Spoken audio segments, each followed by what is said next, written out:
Hello everyone, today we have here the Nyxi Hyperion Pro. This is not a modern release from Nyxi, but better review it late than never.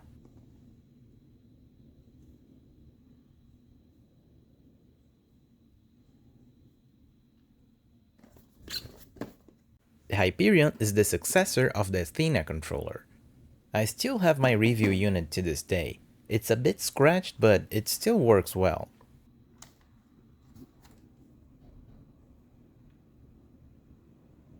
The Hyperion controller follows the same design, with some small changes.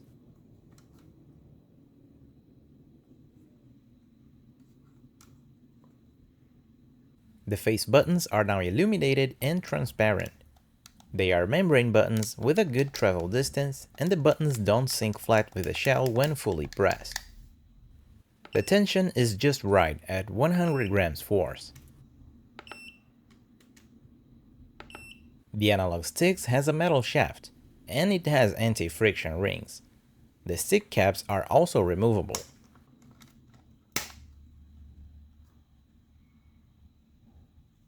And in the box you get 2 extra pairs with different heights.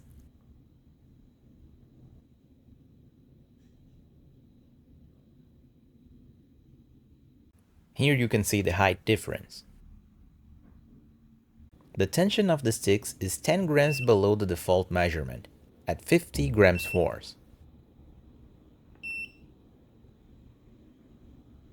The D-pad has mechanical switches, and it has a nice center pivot.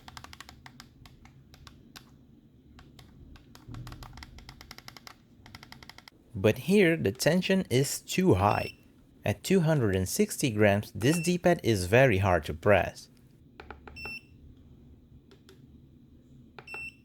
The plastic shell has a texture on the back. And we have 2 back buttons. The position of the back buttons is just right, just below your middle finger. And the tension is right too.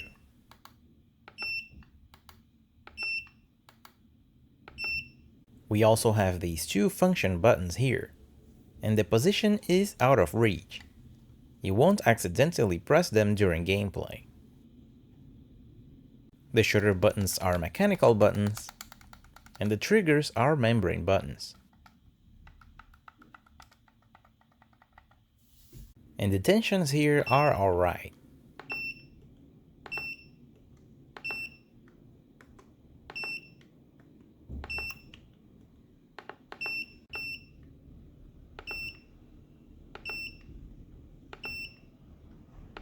These Joy-Cons does not have a charging port on the centerpiece, but each side has its own USB port for charging.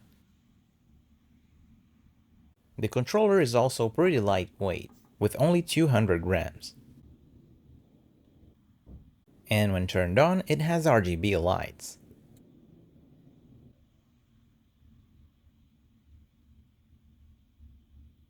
Holding the T button and moving the stick up and down lets you change the brightness. And pressing on the stick lets you change the RGB mode.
This controller can wake up the Nintendo Switch. And it has regular vibration motors. This button lets you adjust the vibration intensity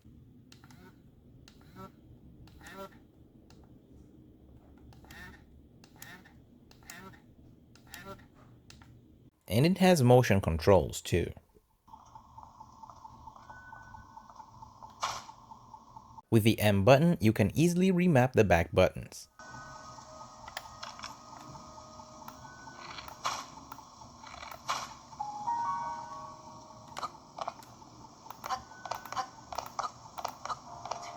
And as long as the M button is being held, you can record macros too.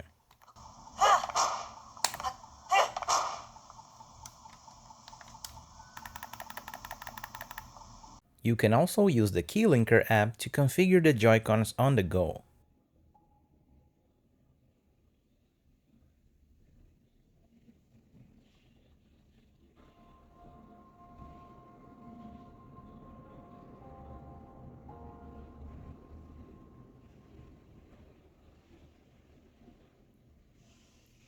And there's a turbo function too.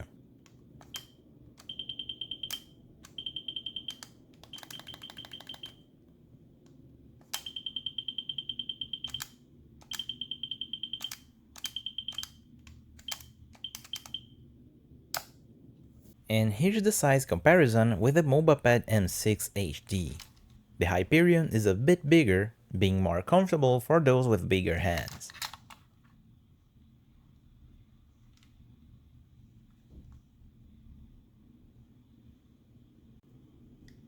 The Joy-Cons fits perfectly on the switch rail, and there is almost no wiggle.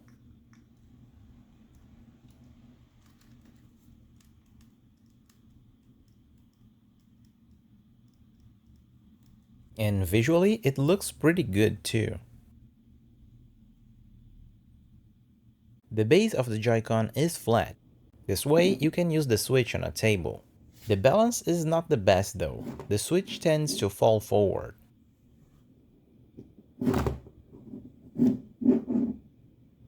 And the kickstand is unusable with these Joy-Cons. It fits on the dock, but the fit is very tight. When inserting the switch, you can feel the dock scratching the Joy-Cons.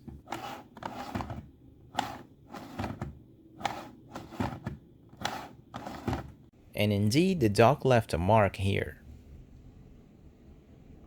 But it's only scratched on the Joy-Cons. The dock is perfectly fine.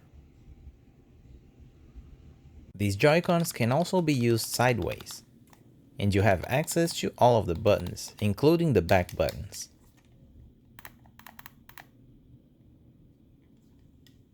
I also tried using the Mobapad adapters for the Switch 2, but these Joy-Cons won't fit.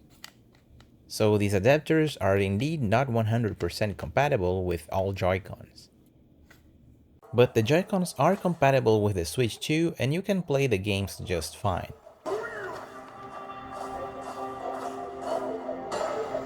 Checking the analog sticks, there is a small dead zone in the center. And there is a center gravity pulling the sticks towards the center along the X and Y axis. This isn't as bad as cardinal snapping, but it can affect your aim in shooting games. A good stick should move in a perfect straight line without having any interference in the axis. The diagonals of the D-pad are easy to press, but the switches have a sensitivity problem, making not only the diagonals inconsistent, but also this. As you release your thumb from the D-pad, the input is lost before the click.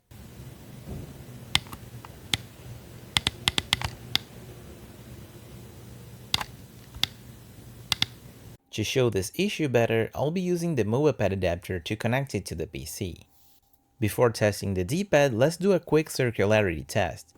This test does not reflect the quality of the sticks because the adapter could be influencing the input.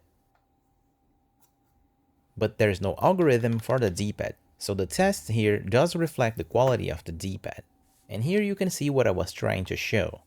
If you push the D-pad really hard, the input is consistent, But as you put less and less pressure, the commands are not registered properly.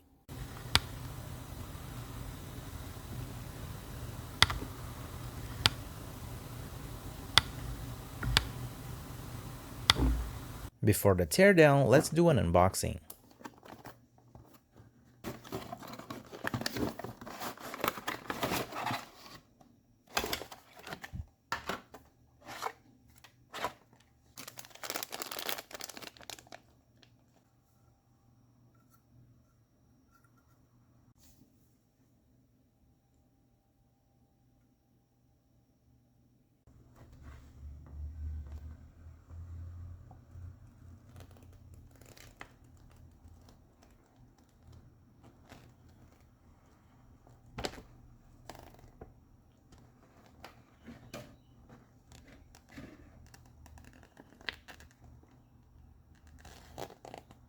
This Joy-Con is very easy to disassemble, with only 4 screws on the back.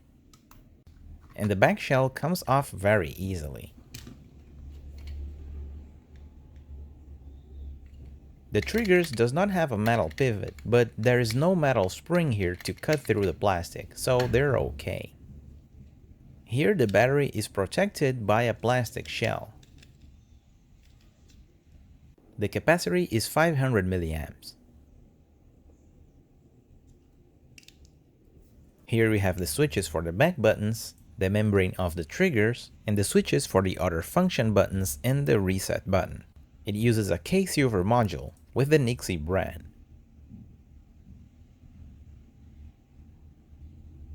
And here's the other side of the board.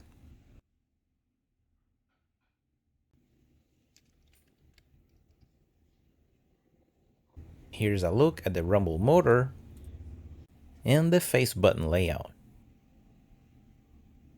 On the other board we have the Dpad, and we can see that they use a different model of dome switches. These are the reason for the inconsistencies with the Dpad inputs as well as the high tension. You can probably change the dome switches to have a better performance, as these are just adhesives that you can buy and stick to the board. Moving to my final thoughts, the Hyperion Pro is definitely a step up over the Athena controllers. They got rid of the cardinal snapping for the analog sticks, and the Dpad diagonals are better than the previous version. But it's still not a high performance controller. If you just want to play single player games or play casual games with friends, like Mario Kart, Mario Party, this is a good controller. But I wouldn't play anything competitively with this. And that's it for today's video. The links to the Nyxi Hyperion will be in the description below. As always, thanks for watching, and I'll see you next time.